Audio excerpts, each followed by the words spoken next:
Halo, Assalamualaikum warahmatullahi wabarakatuh. Kembali bersama saya Ahmad Fakih Zohai dari MMI TV, di mana tepat di hadapan saya telah hadir Direktur Utama PT Rovis Jaya Perkasa, Bapak Tubagus Fadli Robi. Halo Pak, selamat pagi. Selamat pagi Pak Fakih. Bagaimana Pak kabar Bapak? Alhamdulillah sehat. Alhamdulillah Pak ya. Mungkin kita langsung saja ke pertanyaan inti kita Pak ya. Seperti yang kita tahu ya, PT Rovis Jaya Perkasa ini sebuah perusahaan yang bergerak di usaha water treatment untuk air bersih sampai instalasi dan perakitan mesin reverse osmosis. Mungkin bisa diceritakan Pak, sudah sejauh mana bisnis PT Rovis hingga tahun ini Pak, tahun 2023 ini Pak? Oke, baik. Terima kasih Pak Fakih atas kesempatannya. Baik, PT Rovis Jaya Perkasa ini sudah 10 tahun. Kita berdiri tahun 2012. Pada awalnya kami bergerak di pengolahan air bersih, air limbah, dan air minum, beserta cathodic protection, di mana kami menggunakan chemical pada umumnya, metode pada umumnya, tentu saja yang sudah ada patennya, sudah ada literasinya, dari berbagai pakar, dari kuliah, dari praktisi yang sudah ahli, kami coba gabung di sini.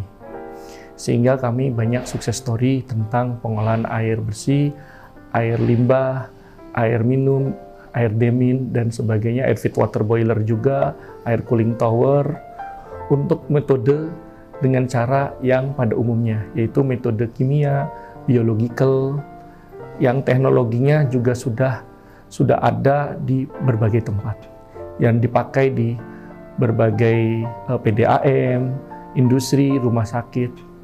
Namun, perjalanan setelah berbagai tahun, kami melihat bahwa kok pengolahan air bersih, air limbah ini butuh gudang bahan kimia, lalu butuh operator yang terampil, butuh operator yang bisa ngitung ppm.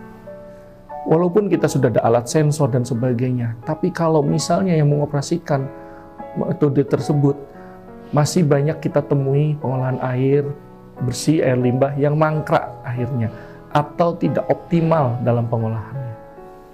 Nah, akhirnya kami berinovasi menggunakan teknologi full elektro. Apa saja yang dielektrokan? Yang pertama adalah, ini penemuan kita, yaitu elektro adjust pH. Jadi airnya akan netral, menjadi pH netral. Nah, tapi juga menghasilkan listrik. Seperti apa contohnya? Seperti ini.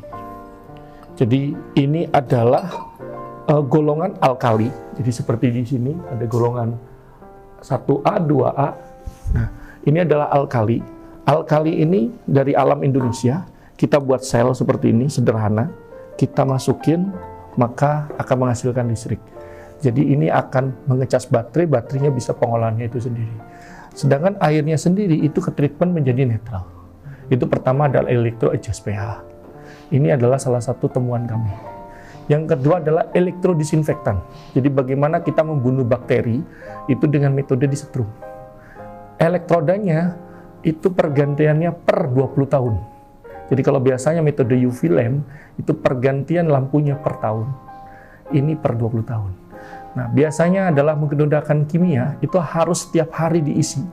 Tiap hari diisi, tiap hari pergantian, refill, dan itu adalah costly dan butuh operator terampil. Itu ada ekses klorin lagi untuk mengecekannya. Ini hanya menggunakan metode elektrodisinfektan, elektrodnya 20 tahun sekali. Tapi untuk memudahkan pasar, kami ada juga yang harga lebih miring, 10 tahun ganti, 15 tahun ganti. Yang kedua yaitu elektro adjust pH. Yang ketiga adalah elektrokoagulan. Nah, elektrokoagulan ini pada dasarnya adalah memodifikasi, mengimprovement bagaimana elektrokoagulan sebenarnya sudah ada dari teknologi dari Korea, dari China, bahkan dari Eropa pun ada, dari Indonesia sendiri juga sudah ada yang berbarengan kita berinovasi, tapi kami pernah compare dengan teknologi serupa, ternyata kami lebih efisien secara cost operasional dan maintenance. Dan juga secara dengan kimia yang biasanya pada umumnya sudah perform, ternyata kami lebih proven, lebih berhasil secara efektivitas dan secara efisiensi. Selanjutnya kita ada juga teknologi elektro anti-skalan, elektro anti-fouling, lalu juga kita ada cathodic protection yang efeknya adalah tidak karat tetapi ada nilai plus. Plusnya bisa sebagai anti-skalan, anti-fouling, bahkan elektro yang lainnya. Yang kita sekarang sedang kembangkan adalah microbiological fuel cell. Jadi kita menggunakan biological tapi dibikin sel volta. Jadi aerasi tapi menghasilkan listrik seperti ini. Tapi di sini adalah sel-selnya adalah bakteri. Nah, ini bisa diterapkan di anaerobik dan di aerobik. Jadi sebenarnya bakterinya kita buat dimati surikan dulu, lalu dibikin sel-sel, lalu diberikan nutrisi. Karena di dalam pengolahan bakteri ini perlu makronutrisi dan mikronutrisi, sehingga daripada menggunakan larutan kimia dan harus menghitung, kita langsung saja sudah jadi, kita langsung celupkan dan mudah dioperasikan dan menghasilkan listrik. Sehingga akhirnya semua pengolahan air kami itu terintegrasi fuel cell, microbiological maupun elektrogen atau kita metode pengolahan air secara full elektro. Berarti tanpa bahan kimia, Pak? Tanpa bahan kimia, bahkan kalau misalnya biaya investasinya cukup, misalnya biaya kimia ini berapa nih per bulan, per tahun, nah investasi bahan kimia 3 tahun itu nanti dibikin elektro, dia nanti nggak pakai bahan kimia selama 4 tahun, nanti menghasilkan listrik selama 4 tahun. Jadi kita bisa, kalau punya investasi yang cukup, bisa menggunakan tanpa bahan kimia, tanpa listrik dari PLN. Lebih efisien, Pak, ya? Lebih efisien, energinya adalah energi listrik, energi baru terbarukan. Kalau misalnya dengan bahan bakar fosil kan tidak terbarukan.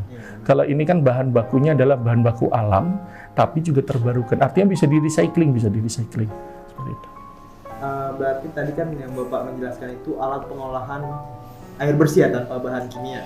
Betul. Ya, mungkin alat ini sudah tersebar di Indonesia, Pak, ya? Sudah. Tapi sejauh mana, Pak, alat ini tersebar di Indonesia? Dan manfaat signifikan yang mungkin bisa didapatkan oleh alat-alat yang Bapak ceritakan tadi. Baik. Yang pertama, kami pasang teknologi ini di pabrik-pabrik industri makanan seperti PT Liwayway, lalu PT Cargill, PT Grobes. Selanjutnya kami juga pasang di Angkatan Laut. Di Natuna kami pasang kapasitas 20 meter kubik per jam dengan air baku gambut yang merah. Kita menginstal air bersih dan air minum. Jadi di sana nanti ada hasil air bersih untuk mensupport kapal-kapal perang. Air minumnya nanti diisi galon. Galon-galon itu nanti juga untuk kebutuhan tentara-tentara yang ada di Natuna. Juga kami pasang di Wajo, di Lantamal 12. Itu kita ada WTP kapasitas 25 meter kubik per jam untuk air bersihnya. Air minumnya metode elektro kapasitas 1 meter kubik per jam. Sama seperti yang di Natuna, sumbernya adalah air gambut. Bedanya yang di Wajo ini adalah air sungai yang mengalir. Lalu yang ketiga kita pasang di Katapop, yaitu di Koarmada 3. Kita pasang WTP kapasitas 35 kubik per jam, full elektro juga. Air bersihnya adalah 35 meter kubik per jam, air minumnya adalah 1 meter kubik per jam.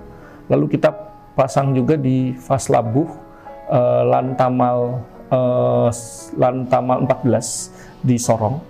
Itu kapasitas 10 meter kubik per jam untuk air bersihnya. Untuk air minumnya adalah kapasitas 1 meter kubik per jam.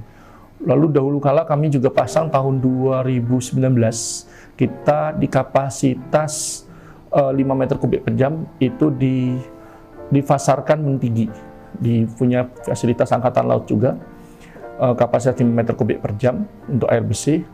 Lalu di Merauke kami pasang di Rumah Sakit Angkatan Laut kapasitas 5 meter kubik per jam dan air minumnya 1 meter kubik per jam. Dan di perbatasan di Papua, dekat Papua Nugini ada namanya Pos Angkatan Laut Torasi. Itu kapasitas sekitar 500 liter per jam. Di sana kita mentreatment kadar garam juga, sehingga airnya menjadi tawar. Metodenya adalah elektro juga. Oke, berarti mungkin sudah banyak tersebar di Indonesia Pak ya? Ya, hampir dari Sabang sampai Merauke kita sudah pasang, berbagai industri juga. Kan ini sudah tersebar di Indonesia ya, mungkin ada rencana produksi besar mungkin keluar Indonesia dan menjadi produk yang go global Pak? Nah, rencananya seperti itu. Kami ingin mencari partner yang bisa kerjasama untuk memasarkan produk kami. Misalnya, menurut hemat kami di Vietnam, di Thailand, punya permasalahan yang sama dengan Indonesia. Atau mungkin kita di luar Asia Tenggara adalah di India, di Bangladesh, itu juga punya problem masalah yang sama. Air ada, tetapi airnya belum layak menjadi air bersih. Nah, yang dikhawatirkan oleh masyarakat sering-seringnya adalah beli alat pengolahan air ini kan mangkrak. Jadi dapat cuman umurnya 2 minggu, umurnya 1 bulan, umurnya 3 bulan. Setelah itu buntu dan bingung mengoperasikannya. Ujung-ujungnya adalah memperbaiki biayanya mirip seperti investasi. Ini yang menjadi problem. Nah, disinilah memang kami membuat alat kami di elektrikan ini. Tujuannya adalah bagaimana membuat operasional ini menjadi mudah dan nantinya tidak mangkrak. Seperti itu. Mungkin ada perkiraan berapa tahun ke depan mungkin akan mulai memasarkan yang seperti Bapak ceritakan ini? Kami punya target 3 tahun, 5 tahun yang akan datang untuk bisa ke Asia Tenggara. Kemarin sih kita ada, tahun lalu kami ada tawaran setelah kami menyelesaikan Liwaiwai di Manyar Gresik, yaitu kami ada tawaran di Liwaiwai Kamboja. Namun karena beberapa hal tidak jadi. Mungkin kami perlu ada partner juga dari lokal di sana karena memang kami perlu bantuan partner untuk mensupport karena membangun instalasi pengolahan air ini butuh teknologi, butuh sipil juga, butuh mechanical juga. Jadi partner lokal juga kami perlukan di lokasi di luar negara ini. Oke, berarti mungkin sampai sekarang masih berfokus di Indonesia dulu Pak ya? Sementara kami fokus di seluruh Indonesia, dari Sabang sampai Merauke, berbagai industri. Oke, mungkin apa fokus inovasi teknologi yang saat ini sedang dikembangkan PT Ropis? Kita tetap judulnya adalah full elektro.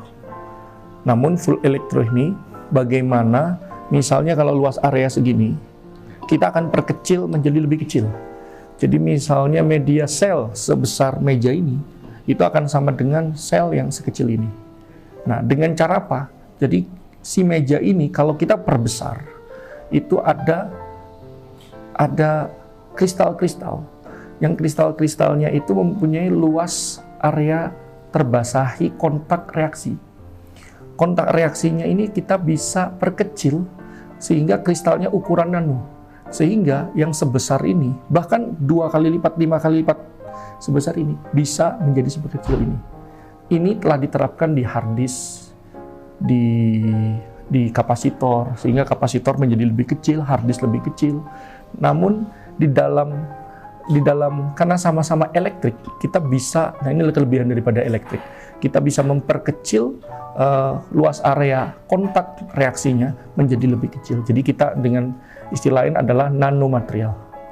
Nah, juga kami memanfaatkan kalau misalnya kayak elektrodisinfektan, bagaimana memainkan peranan di kelompok lantanida ini, yaitu di kelompok logam tanah jarang. Karena efeknya, walaupun butuh dosisnya kecil, efeknya sangat besar. Sehingga tadi elektrod seperti disinfektan itu, pergantiannya bisa 20 tahun lebih. Kenapa? Karena peranan daripada logam tanah jarang tadi. Nah, ini yang kita sedang kembangkan. Kita juga lagi bagaimana mengolah air metode magnetik, tapi kita masih dalam tahap riset. Selain nanomaterial, secara magnetik bagaimana? Tujuannya adalah tadi operasional menjadi lebih mudah. Jadi mungkin buatnya risetnya memang terkesan istilah ribet ya, tapi sebenarnya ketika sudah menjadi alat itu operasional maintenance-nya mudah. Jadi mungkin jangka panjangnya ke depan nanti Pak. Betul. Mungkin dalam menjalankan roda bisnis perusahaan Pak, digitalisasi ini menjadi sesuatu yang sangat penting, apalagi sekarang di era digital saat ini. Mungkin bagaimana implementasi digitalisasi yang telah dilakukan oleh PT Rovis ini Pak untuk mendukung transformasi digital ini?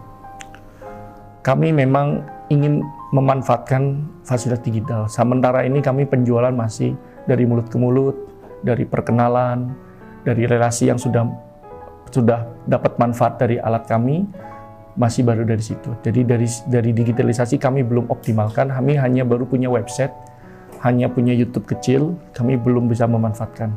Mudah-mudahan kami punya partner yang bisa digitalisasi ini lebih baik lagi, supaya ini alat ini lebih bisa disebarluaskan dan bisa bermanfaat untuk orang banyak. Ya. Mungkin saat ini ya kesehatan dan keselamatan kerja itu merupakan upaya yang penting ya untuk menciptakan lingkungan kerja yang sehat dan juga aman. Mungkin sejauh mana ketika di PT Rovis ini Pak, kita bagaimana cara Anda untuk menumbuhkan rasa peduli itu terhadap karyawan itu? Baik. Mengenai K3 itu sendiri? Pekerjaan, keselamatan itu pasti nomor satu. Karena ketika tidak selamat, maka tidak produktif. Kami di PT Rovis Jaya Perkasa sudah ada namanya ISO 45001. Kalau dahulu adalah OHSAS 18001 tentang keselamatan kerja. Juga kami terdaftar di ISO 14001 untuk lingkungan, dan untuk mutu kami juga terdaftar ISO 9001. Nah, karena klien-klien kami seperti Cargill, PT-PT besar perusahaan asing pada umumnya itu menerapkan safety yang sangat ketat. Bagaimana masuk harus ada safety induction dan sebagainya. Kami tahu efek daripada kalau tidak selamat justru tidak produktif. Oke, mungkin Bapak kan telah menceritakan banyak tadi ya mengenai inovasi, teknologi dan sebagainya. Dengan track record yang sangat baik nih dalam bisnis water treatment, mungkin bisa diceritakan Pak strategi keberhasilan PT Rovis ini dalam persaingan bisnis water treatment ini. Baik, strateginya adalah pertama, bekerja itu adalah aktualisasi diri. Jadi saya sendiri backgroundnya engineering, S1 saya teknik kimia, S2 saya teknik material. Saya senang engineering, maka kami juga merekrut karyawan yang memang backgroundnya engineering. Dari teknik kimia, teknik mesin, teknik material, teknik lingkungan, teknik listrik, dan teknik yang lainnya. Berbagai pakar kami juga coba, yang sudah pensiun kami rekrut. Ada dulu karyawan yang usianya sudah 70 tahun, sekarang mungkin sudah 73 tahun. Dia sempat 3 tahun di PT Rovis, lalu ada beberapa ahli listrik juga yang usia 68 tahun, 66 tahun, ahli fiber ada yang 60 tahun. Kita coba rekrut, karena para praktisi yang sudah punya jam terbang tinggi, kami kolaborasikan dengan karyawan-karyawan yang masih muda, yang masih semangat. Juga kami aktif ikut seminar dari kampus, dari peneliti. Kami coba melakukan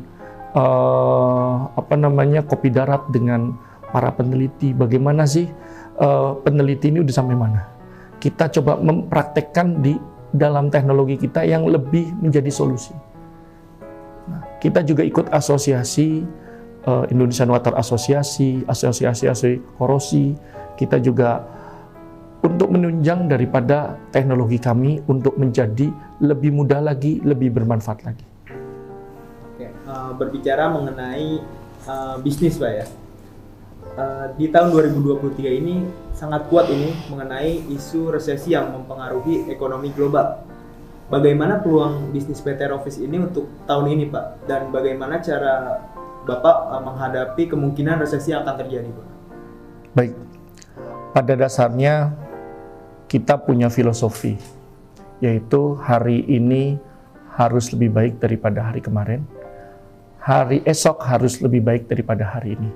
Bila sama, maka merugi. Jadi kami tetap semangat untuk bisa tahun depan 2023 ini khususnya itu harus lebih baik daripada omset tahun 2022. Caranya bagaimana? Karena ini adalah pengolahan air. Pengolahan air adalah kebutuhan pokok. Kami coba bekerja sama dengan industri bagaimana kalau daripada beli alat mahal-mahal belum tentu bisa sesuai dengan yang ditawarkan. Kami coba kerjasama dengan cara BOO, Build Operation On. Build Operation On itu kami yang bangun, mereka yang menyiapkan tanah, kita yang bangun, lalu kita kontrak sekian tahun, mereka mendapat manfaat air bersih atau ngolah limbah. Bisa juga dalam, bukan hanya BOO, bisa juga Build Operation Transfer. Artinya memang kalau BOO itu status alatnya milik kami.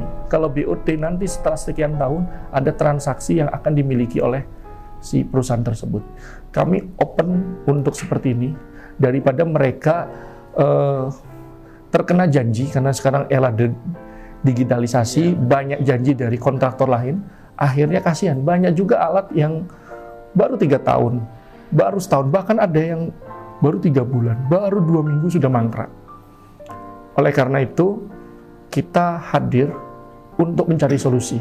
Kalau mereka khawatir berinvestasi untuk membeli alat kami bisa kerjasama seperti tadi, yaitu adalah membeli air. Tapi memang syaratnya masih industri, karena kita harus ada minimal kapasitas yang harus dibuat.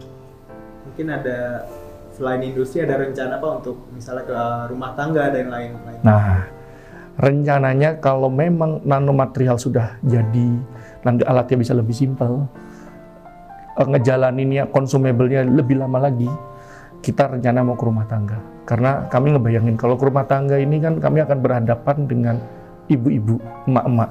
Bagaimana dia biasa megang mixer, megang blender, sekarang megang pengolahan air. Mereka akan mendengar istilah elektro. Nah, kita akan coba persimpel. Kalau nanti simpel cuma narohin begini, on off, tapi sudah jalan. Sebenarnya rumah tangga, seperti saya di rumah saja, kita butuh kebutuhan air. Saya bayar PDAM misalnya per bulan 500.000, bayar PLN 500.000. Lalu kita limbahnya ternyata masih belum terolah. Nah, bagaimana kalau 1 juta per bulan tadi, itu biaya kosnya diturunin, tapi mereka harus punya alat. Alat ini adalah untuk ngolah limbah dari dapur, dari laundry, menghasilkan air bersih, tetapi dalam menghasilkannya dapat bonus listrik seperti ini. Itu. Berarti dalam menuju ke rumah tangga itu ya, masih dalam proses pengembangan yang alat ini Pak ya? Betul, masih kita pada dasarnya kita mau mengeluarkan paten teknologi yang model kecil untuk rumah tangga. Nanti paten sudah keluar, dan juga kita masih mengimprovekan secara tadi penjelasannya, nanomaterial, ada logam tanah jarang yang disisipkan, didoping supaya memang menjadi advance lagi teknologinya. Setelah siap, baru handal, baru kita akan launching. Mungkin ada target tahunnya Pak untuk alat ini? Targetnya sih masih jangka panjang ya, masih 3-5 tahun. Karena memang saat ini nanomaterial ini problemnya adalah masih mahal untuk memperoleh jadi nano. Tapi bagaimana yang mahal ini sebenarnya nanti ada benefit-benefit yang memang bisa dipakai dan lebih mudah nanti. Oke, mungkin Bapak memiliki saran untuk perusahaan-perusahaan di Indonesia ini dalam menghadapi tantangan bisnis untuk tahun 2023 ini? Oh ya, saran kami, semua masalah pasti ada jalan keluar. Semua masalah harus dihadapin. Badai pasti berlalu. Tetap fokus, tetap berdiri kokoh, bahwa kalau kita pekerjaan ini adalah aktualisasi diri, maka tidak ada masalah apapun, kita tidak merasa bahwa kita sedang stres. Tapi kalau aktualisasi diri, ketika kita mendapat masalah, misalnya omset yang turun atau rugi, berarti adalah fase yang memang harus dilalui. Biasanya habis sulit akan ada mudah. Biasanya gampang susah. Jadi gampangnya 2 kali, susahnya 1 kali. Setelah kesulitan, maka ada kemudahan. Ma'al usri yusra. Gitu. Setelah kesulitan, maka ada kemudahan. Oke, mungkin terakhir Pak, harapan Bapak untuk PT Rofis untuk kedepannya Pak, bagaimana? Kami berharap PT Rofis menjadi lebih besar, para karyawan merasa memiliki juga, kami juga mengharapkan ada kerjasama dengan pihak lain yang bisa kerjasama secara marketing, secara mensupport, karena sebenarnya teknologi ini dibutuhkan oleh berbagai masyarakat. Jadi bayangin kalau teknologi pengolahan air ini seperti Toyota. Toyota setiap kabupaten itu ada distributornya. Seperti Astra Honda Motor, itu setiap kabupaten ada cirinya, ada penjualan, ada yang jual spare part saja, ada yang jual hanya maintenance saja. Itu ada 3 cirinya tadi. Sebenarnya penerapan seperti itu bisa di pengolahan air, karena pengolahan air ini sebenarnya dibutuhkan oleh semua masyarakat. Kalau saya main ke luar pulau, kalau saya main ke Sumatera, ke Kalimantan, seringkali kita menemukan air itu masih merah. Air masih merah. Kalau ke kamar mandi airnya merah. Nah, bahkan kalau saya ke kota istri saya di Sidoarjo, ada tetangganya itu Surabaya, kota besar seperti Surabaya, ada masyarakat-masyarakat yang belum masuk PDAM, dan di situ penyakitnya pasti penyakit kulit. Nah, karena apa? Memang permasalahan kita sudah merdeka 70 tahun lebih, tapi masalah air bersih kita belum rata. Air bakunya ada, tetapi karena pengolahan ini masih ribet. Banyak orang yang jual air, alat ini tidak solusi, hanya jual alat filter agar terjual. Belum mencari solusi. Makanya kita coba membuat solusi tersebut untuk bisa mudah diaplikasikan sehingga semua masyarakat tidak menganggap bahwa beli alat treatment, tidak beli alat treatment akan menganggap sama saja, karena alat treatmentnya dianggap banyak yang tidak perform. Gitu Pak. Baik, terima kasih saya ucapkan pada Direktur Utama PT Rofis Jaya Perkasa, Bapak Tubagus Fadli Robi atas kesempatannya. Jangan lupa untuk terus saksikan YouTube MMU TV dan sampai jumpa di special interview selanjutnya. Saya Ahmad Fakih Zuhair undur diri. Terima kasih dan Assalamualaikum warahmatullahi wabarakatuh. Waalaikumsalam warahmatullahi wabarakatuh. Terima kasih Pak Fakih. Ya,